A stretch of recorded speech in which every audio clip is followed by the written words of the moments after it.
All right, guys, welcome back to the Walleye Files. Brandon Ruffolo here, and we've got a great episode for you and a little different one. We are the Walleye Files. This is a walleye fishing podcast almost exclusively. But I just got back from an incredible trip. We're going to talk a little bit of Newfoundland moose hunting with my good buddy Chris Carroll.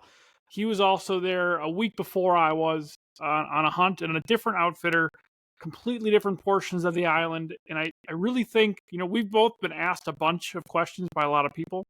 So we just want to talk about it. It was a great trip. I had so much fun. One of the best trips I've ever been on. And I got to spend a week with my dad, which I don't get to do that a lot. It was pretty special. It was cool to harvest a cow moose the first day. They went really hunt hard for an opportunity at a bull. Had that opportunity, missed on that opportunity, but still a crazy, awesome experience, and I can't wait to go back. Without our sponsors, Lake Effect Lures, Thunderhook Fly-Ins, Striker Brands, Image 360, Crown Trophy out of Oshkosh, Wisconsin, Bellevue Spice Company, and Walleye Nations, this podcast is not doable. I can't do it without them, without their support. So please check them all out. But without further ado, Chris Carroll, myself, Brandon Ruffolo, and some Newfoundland moose hunting. This episode of the Walleye Files is brought to you by Thunderhook Fly-Ins, the premium fly-in fishing destination in Ontario, Canada. Trophy walleyes, giant pike, and remote wilderness adventures await. Book your trip now at thunderhook.com. Chris Carroll, how you doing, buddy? I'm good. How are you? Oh, buddy, I'm good. I just got back from probably the best trip I have ever been on, other than maybe my honeymoon with my wife. We both just got back. You were gone a week before me. Yes. Newfoundland was an incredible place, was it not? Oh man, super incredible place. And I said this to the outfit that I was with. I've been super fortunate to hunt a fair amount of places across the United States and in Canada, but that was a completely different experience than I've ever had on any hunt. And I'm not sure how that sits with you as far as you're concerned, but from my end of hunts and different things, the experience there was just amazing. So Yeah, I agree. It was crazy, like just the logistics of getting there and getting through, like for us, airport security for the first time, going through customs for the first time. All the little details that you don't know before you go on those trips, makes, knowing them now will make them a lot easier in the future. But wow, what a place. I mean, we both hunted, guys, we hunted in different areas, 4 or 5 hours apart from each other. Both successful, both had great hunts, had a lot of fun. And the way our outfitters ran business was a bit different. Chris's was a fly-in. He flew in on a helicopter, I think. Correct. Right? Yes, by helicopter. Yep. Yeah. And ours was drive-in. So our, for me, the way it was laid out, we flew into Gander, Newfoundland, got off the plane. Lori from Sandy Lake Lodge was standing there waiting for us right when we got there. She greeted us. We hopped in a truck. We took a 2-hour drive to camp. We stayed at camp all week long. There was no flying. We were driven around in trucks most of the week. I don't know if your tag was an either sex tag. Ours were. We had one either sex tag and then a bull only tag. And I got out of the truck 5 minutes into the first morning and shot a cow moose because she was just standing there, and I didn't want to go home without some meat. Yeah. Yeah. So my tag was a bull only tag. But yeah, I flew in by helicopter. So I flew into St. John's. So we flew into 2 different airports, and I flew into St. John's, and then they picked me up, and it was about a 2-hour drive to a little town called Clarenville, and then got on a chopper and probably 30-minute flight in, which is pretty cool because you get to see a lot of the country from a little different view. And I want to say we flew up about 200 feet is the height that we were flying. So seeing a lot of caribou going in. We did not see any moose flying in. No bear, but a lot of caribou, and then just a really cool flight into the camp, and was met by a great outfitter, and kind of got our day started from there, and sighted in rifles, all that good stuff. There's a random cat. So Yeah. uh, it was super cool, man. And it kind of sounds like, besides the flying part, we experienced a lot of the same type of first day things. So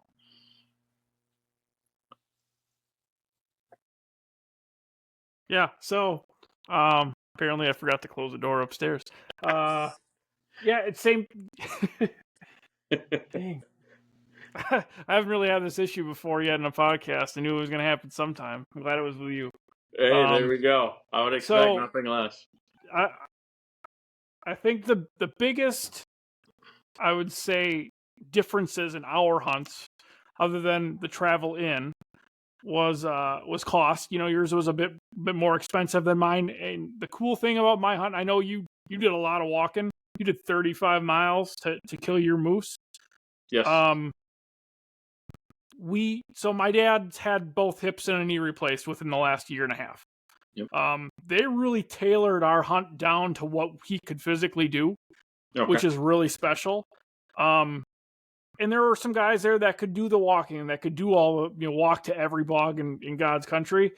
And there were a lot of guys at the camps that I was at the camp that I was at, that are in their 60s and 70s and couldn't do those things, and they still made those hunts work. I think that was the really cool part, is that somewhere in Newfoundland there is a hunt for everyone. Yeah, I would agree. Yeah, I would agree with that. And to be honest with you, I put on more miles and I hunted harder than anyone else in the camp, just because I was probably closest to the youngest person in camp. So physically, I was able to do more. A couple of the guys didn't do near the miles that I did. And there was only 4 of us in camp, in my camp. So all 4 of us harvested our moose. We had 3 bulls and 1 cow harvested, and we all had kind of a different experience. And again, yeah, I put on a lot of miles, and I mean, we had to be hundreds of miles of glassing, and the weather was not my friend. I know, when you come in, you had much better weather and a lot cooler. I had Michigan weather in Newfoundland. So, one day it was 72 degrees. So for me, our hunt started on Monday, and as of Thursday night, I had seen 1 caribou and 1 black bear and no moose. I did not have the Brandon Ruffolo experience of 2 minutes into the hunt and shooting my moose. So that part of it is and can be very tough. I mean, that's the mental part of it.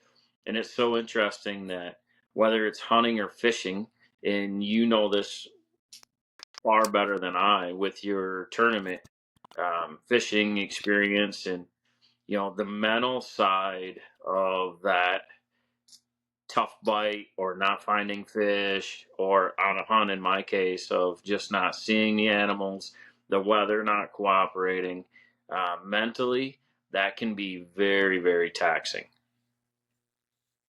Yeah, it can weigh on you really quick, whether it's hunting or fishing. And yet we were very fortunate. We definitely saw more moose than anybody else in our camp.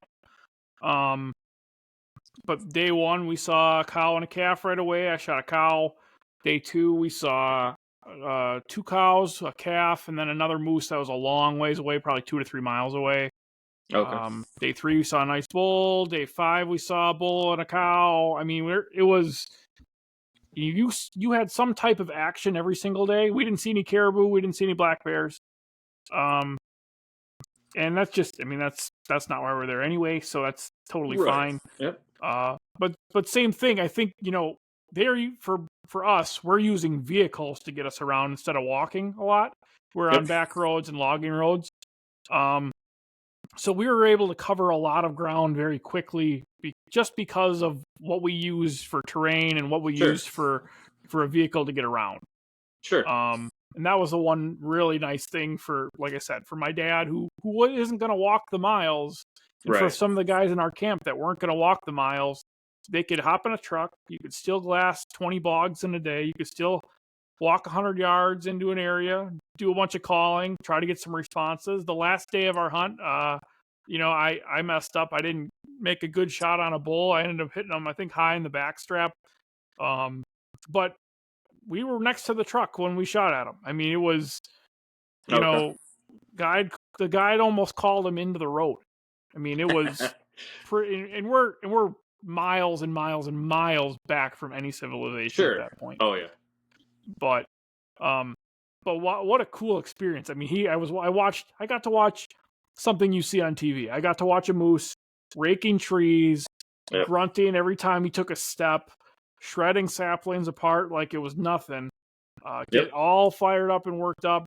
Made a bad shot. Happy to know that bull made it, because 9 hours later, after we were done tracking him, one of our guys was standing by the trucks. We were all quite a ways away. That moose walked in to him within 40 yards of him, grunting at him. So again, happy the moose made it. We Absolutely. made every effort. We probably spent 6 hours chasing that moose, Yep. looking for him. So we made every effort trying to find him. And, the guides were great. The meals were great. Everything was fantastic. Yeah. Yeah. And I have no complaints about my hunt as well. Like I said, the weather was not our friend. It was very tough. And again, all four of us ended up with our moose, and pretty much all those moose, with exception of one. So 3 of the moose were taken on Friday. That's when I got mine, was Friday morning. So the 5th morning, and the last bull was shot Saturday evening, literally in the last minute of the hunt. I have that video actually, and I haven't shared it with you. I'll have to send it over to you so you can take a look at it. It's pretty amazing. Um, so the but overall, great experience. Got to see and do a lot of the things that, like you said, I've always watched on TV when I'm watching the hunting channel or whatever the case may be, and I got to experience it and live it. And we knew my bull was with a cow on Thursday night. We could hear both of them, and he would not leave that cow. And we estimated him to be somewhere between 1 to 2 miles. So Friday morning, we set up in the same spot, made some calling, heard the bull and the cow, and it was very apparent very quickly that he was not going to come to us. So my guide said, I think we need to make a play. I think we need to go to him. I said, let's do it. Let's go. So we were able to traverse. I had some of the terrain that we had was, I would call them little mini mountains, uh, just tall rock outcroppings. And so we were able to get on some caribou trails and just work through these mountains. And we ended up, I had my tracker on my phone. We ended up going almost 2 miles and set up, and the guide started calling. And before you know it, just that oof, oof, oof. And you can save those noises for all you want for future use. Um, so he ended up coming through the brush, and he was doing exactly what you're talking about. He was just raking and tearing up the brush, and the guy ended up recording it. So it's pretty cool to see that video. And um, I ended up making about a 95-yard shot, and he went 30 yards and piled up, and the celebration commenced, and um, a lot of the weight was lifted off of my shoulders. So it was all kinds of excitement. It was the excitement of seeing the first moose for the week. Of that was my first moose hunt. I hadn't been on a moose hunt before, and the excitement of getting my first moose, and then the realization of, wow, it's over. It's over that quick. And then the realization of the amount of work that it took to get that bull back to camp, and just, man, thank God for Argos. That's all I can say. Argos, winches, and Oh my God. chainsaws. So have a lot of cool video, and that bull, they estimated around 800 pounds, 750 to 800 pounds on the hoof. So um, it was it was a sight to see, getting that bull taken care of, and it's hard to even fathom, the bigger moose and those Yukon moose. This episode of the Walleye Files is brought to you by Striker Brands, built to keep you warm, dry, and fishing longer. From ice to open water, their gear handles whatever Mother Nature throws at you. Find yours at strikerbrands.com. Go early, go late, and go prepared. Moose that we all watch on TV, and it's important that people understand, because even I got some critiquing on my moose, going, man, that just doesn't look that big. It doesn't look that big. Well, you and I hunted a whole different species of moose in Newfoundland than the Yukon moose. So comparatively, no, not the same body size, but you're still talking 7 foot tall to the top of the shoulders.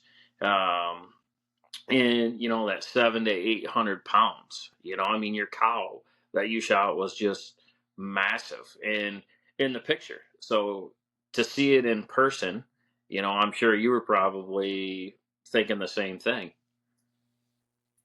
Yeah. The coolest thing, and I'll post a picture of it, probably right here when we do this.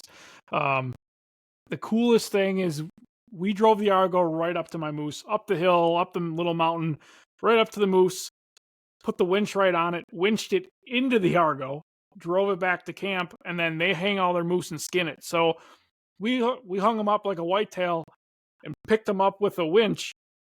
And my dad and I, there's a picture that I'll show it during this podcast.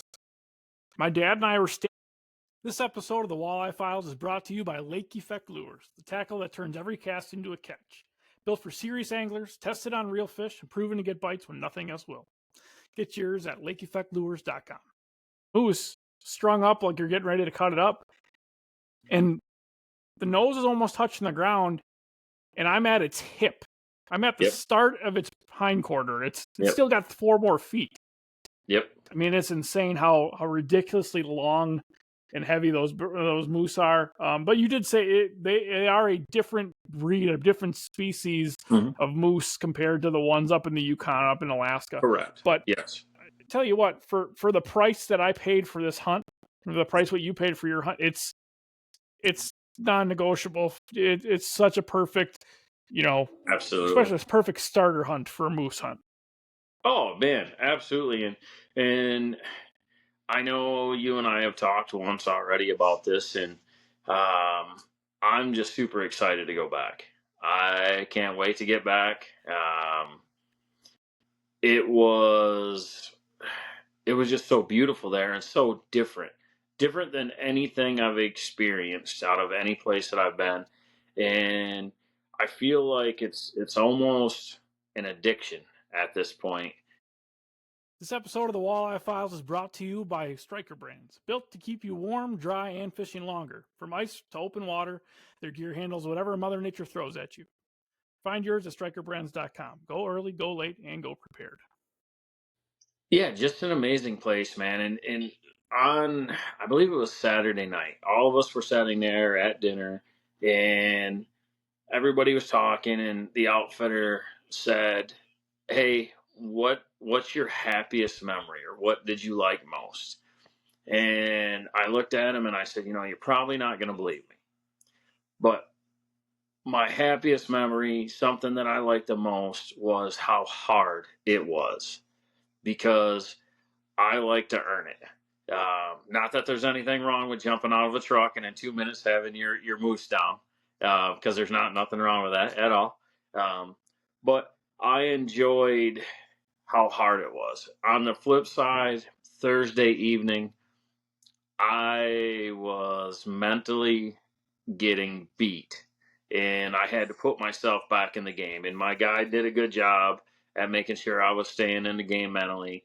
And my wife, every time she texts me, um, but it was getting tough because you're running out of days. And for me with the weather and everything, and not seeing any moose, and we're at the end of night 4. I was thinking, this isn't going to happen. Like, I just took a super sweet, expensive trip to Newfoundland to hang out and walk around. So, but it all changed in a minute. And so I think that's something important to always keep in mind. And I preach it to everybody that I talk to. And again, I'm sure you can talk way more to this from the fishing aspect, is everything changes. It can change in a second. And you go from nothing to an animal on the ground, or having 5 fish in the box ready to go weigh in when you didn't think you were going to have anything. Yeah. And, for me, it was pretty cool because it was like 2 different hunts. The whole week played out like 2 different hunts. Because day 1, I was done really quick. I killed my moose really quick. We hunted in the afternoon and looked for a bull. We didn't see anything special. Didn't see any moose in the afternoon. Day 2, we saw a couple moose in the morning. But the rest of the week was very similar to your hunt. I mean, we saw some moose, and we had one opportunity at a bull on Wednesday we just didn't follow through with or didn't get a shot at. Yep. But it became difficult. And so the feeling that you had Thursday night was the same feeling I had. Like, it's Thursday night. We're back. I mean, I'm glad we had a cow moose on the ground, but we weren't done by any means. So yeah, I know the feeling. It's like, okay, I want to get I want this moose on the ground. I want to see one. Are we going to see one? We've been hunting really hard.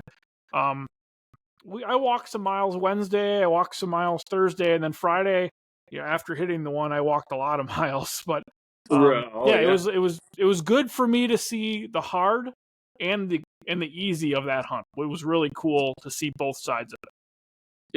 Yep. And man, I don't know how your flight was, getting there, coming home exactly, but just flying there and coming back, that presented some obstacles in itself for me. In Toronto, they gave our plane away 5 minutes before we were boarding. They gave to another flight going to Nova Scotia.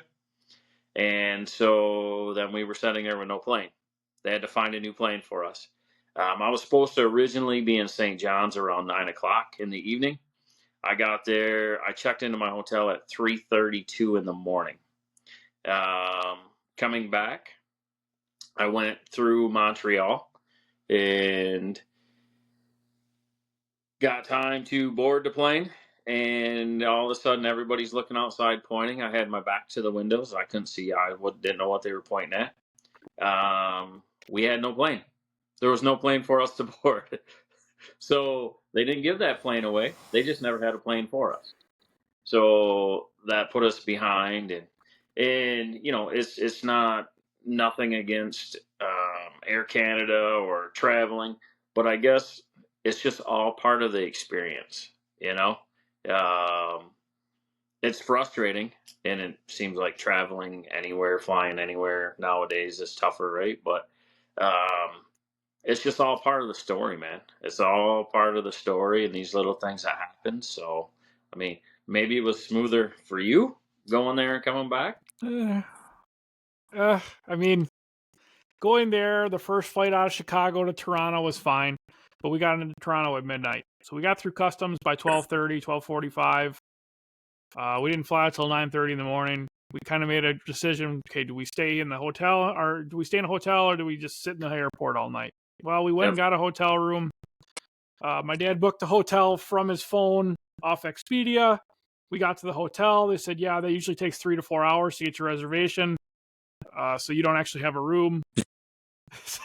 So tip All number right. 1, if you're going to take things away, I will tell you what tips to take away from this. Tip number 1, if you're going to get a hotel room up just spur of the moment, just go to the hotel, stand in the lobby, get the room. So we ended up having to do that. My dad did get his money back just today, finally. Okay. So we got that taken care of. We got up the next morning. I slept like an hour. I mean, not much, but at least get to lay down a little bit. Got on, walked into Toronto. What they don't tell you is that you need to recheck your gun. You need to recheck your bag with ammunition in it when you're flying. So show up a little early like you would any other time. Got everything checked and sent through. Got on our flight, got into Gander, no issues. A little 15-minute delay. Wasn't too bad. The way back's where things got a little hairy there. We got to Gander. Our flight was supposed to leave at 2:35 in the afternoon. There's only one flight from Gander to Toronto every day. Only one. So we're waiting. It's 2:30. They haven't started boarding yet. We get an update on our phone saying there's a delay. Our plane isn't there yet. So now it says 3:05. So whatever, no big deal. We should still make our connecting. We've got 2 hour and 10-minute delay. Now it's an hour and 50-minute delay or whatever, our layover in Toronto. Plane gets there. By the time we get on the plane, now it's 3:30. And now it's like, oh, it's going to be tight because we got to get through customs. Yeah. Get on the plane. We're watching everybody throw they're watching people pack their meat and other things onto the plane. And all of a sudden they stop loading the plane and they start firing the plane up. And people are going, my bags are over there. They didn't put people's bags on the plane. Well, because you got enough hunters that are bringing meat back and other things, they ran out of room. So we take off. Thankfully, all my bags made it on that plane. Get into Toronto. The way it used to be, I'm being told, is that you needed to pull your gun off in Toronto and get it checked by customs, by U.S. Customs. Apparently, that's not a thing anymore. They waved us right through. They looked at my ID, at my passport, buzzed us right through, no issues. Got to our gate with probably 20 minutes before we started boarding. So thankfully, we got on our flight. We got into Chicago. We get into Chicago. I take my phone off airplane mode. I immediately get a notification saying my and my father's rifle have not made it to Chicago. They are still in Toronto. So that is being shipped to my house. So there are always some obstacles. If there was a tip that I had for anybody doing this trip for travel with guns, is to get to the airport early. Make sure you have yourselves squared away. Make sure everything's locked how it's supposed to be. Your guns are locked. Your cases are locked. You have all the proper identification you need, because it just makes it that much faster to get through customs and to get through checking your bag. Because if you don't have your shit together, for lack of a better term, it will take you longer and you will miss flights if you aren't through. We're very lucky to get through customs quickly. This episode of the Walleye Files is presented by Image 360 Inc. and Crown Trophy of Oshkosh, Wisconsin. For over 30 years, Image 360 and Crown Trophy have been Oshkosh's go-to for signs, vehicle graphics, custom apparel, and awards. Proudly serving northeastern Wisconsin with quality that speaks volumes. Your brand deserves to stand out. Let's make it unforgettable. Need signs that pop, graphics that roar, and branded apparel that turns heads? Image 360 and Crown Trophy in Oshkosh have been rocking northeastern Wisconsin for 30 years. From bold branding to epic awards, we bring your vision to life. Let's go. Love Image 360 and Crown Trophy.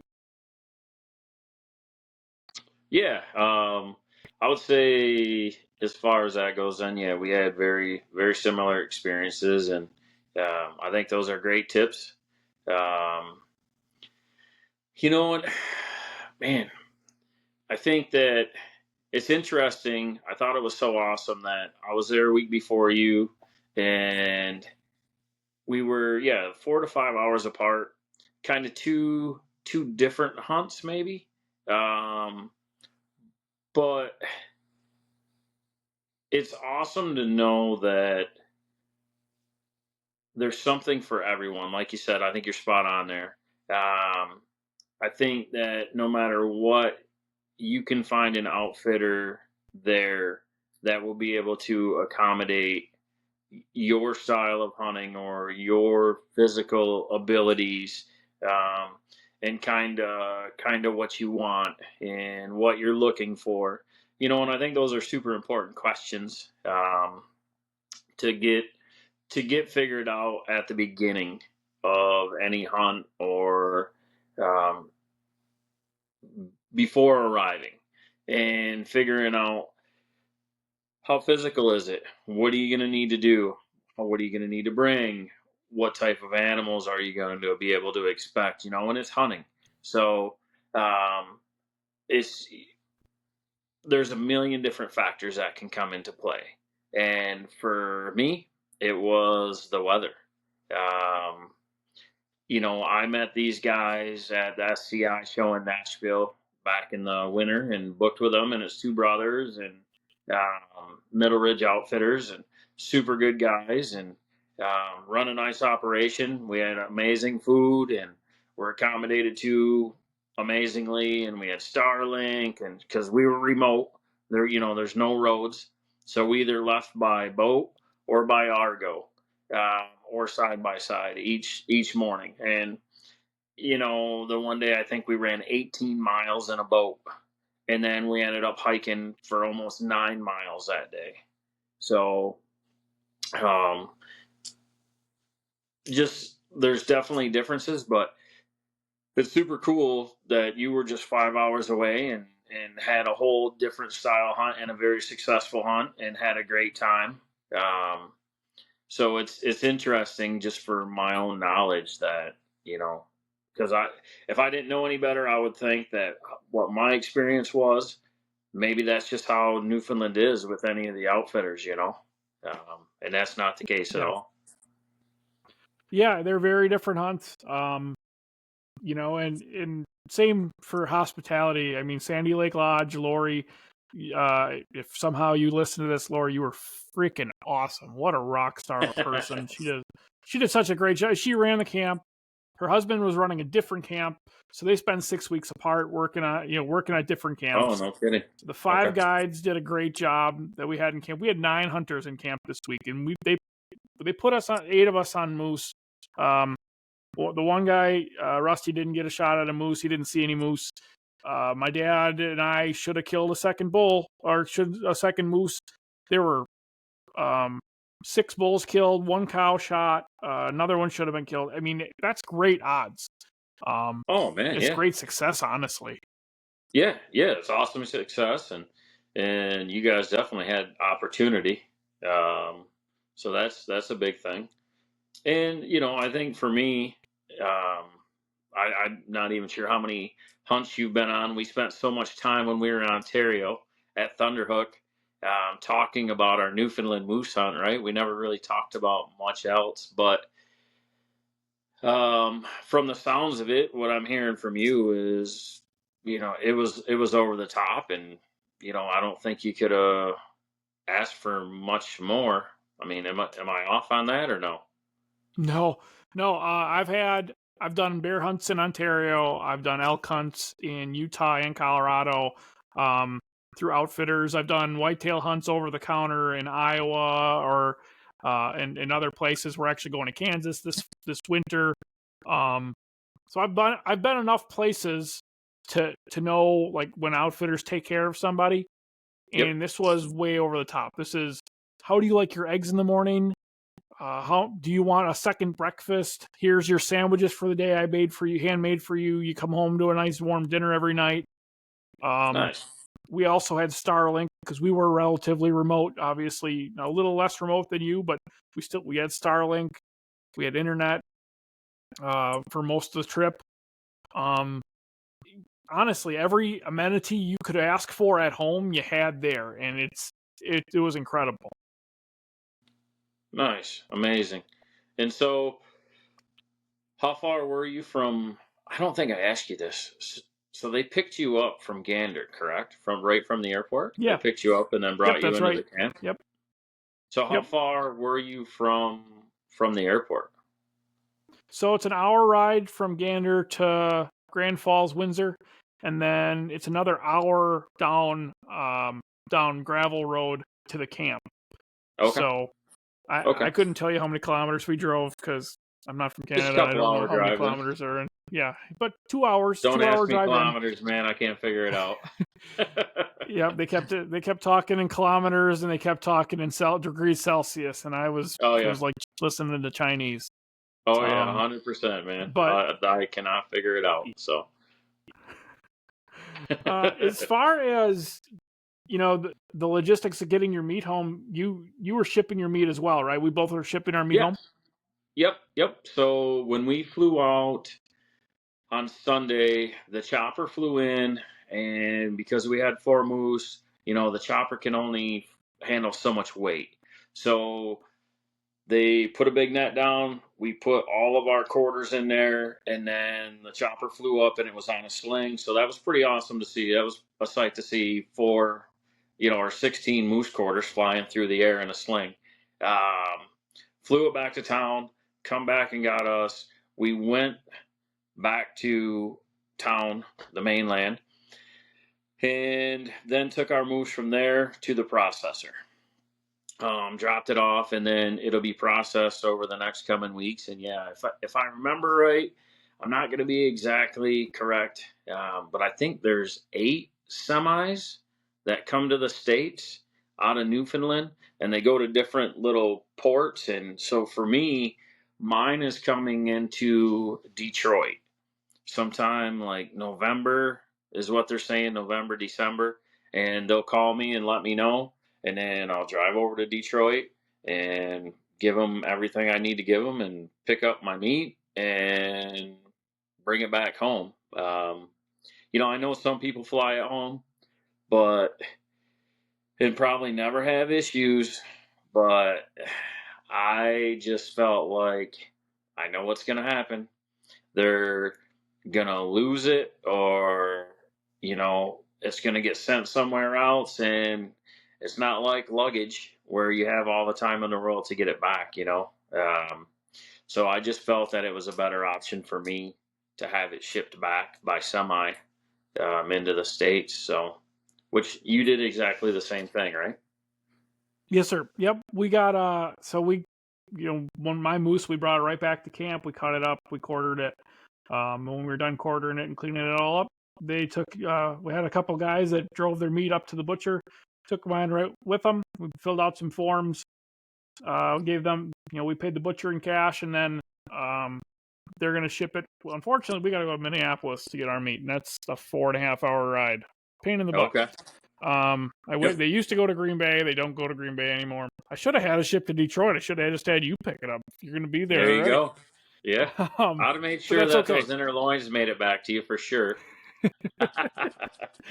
Yeah, I'm sure you would have. But overall, it's a little expensive, right? Getting your meat back. Yeah. But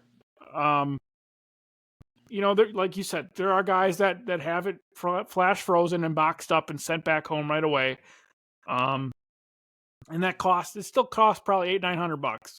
But they have it. Then they have it that day. And that maybe the next time, if we shoot a moose early in the hunt, as opposed to shooting one late in the hunt, maybe we'll bring one home early and then one home late.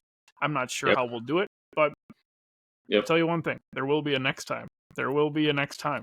There will be a next time, man. Yes, and who knows? Maybe the next times we'll be in the same exact place. So that'd be fun. That would be absolutely a riot. Yep, that would awesome. That would be fun. And I mean, who knows what the future holds and where things will go and that type of thing. But there will definitely be another Newfoundland moose hunt in the future. So, awesome. Overall, man, I had a great time. I thought it was amazing. I can't say enough about the Newfoundland people. That was something that I noticed right away. Just because I ended up getting there 2 days early. So I got to hang out in town a little bit and kind of travel around. The Newfoundland people, just so amazingly nice. hospitable. First thing I noticed. So that was really awesome. Yeah, same here. Everybody was super accommodating, super sweet to deal with, even when things weren't going perfect. So, Newfoundland, thank you for your awesome people. It was great, great being there. Yep. Cool. Yeah. Awesome, No, buddy. man. Well, thank you for being on. Hey, I appreciate you having me on, and yeah, I look forward to, if nothing else. I know you and I have a trip next summer going back to that amazing Thunderhook, and so that's going to be a blast, man. I'm really looking forward to that too. I'm looking forward to that as much as I am going back to Newfoundland for some moose. So, Yep, I agree. And thanks again to the great sponsors of the Walleye Files, Thunderhook Fly-Ins, Lake Effect Lures, Striker Brands, Image 360 and Crown Trophy out of Oshkosh, Wisconsin, and of course, Walleye Nation Creations and Bellevue Spice Company. Chris Carroll, I appreciate you for being here, buddy. Thanks for being on. hey, thank you. I appreciate you. See you later, buddy.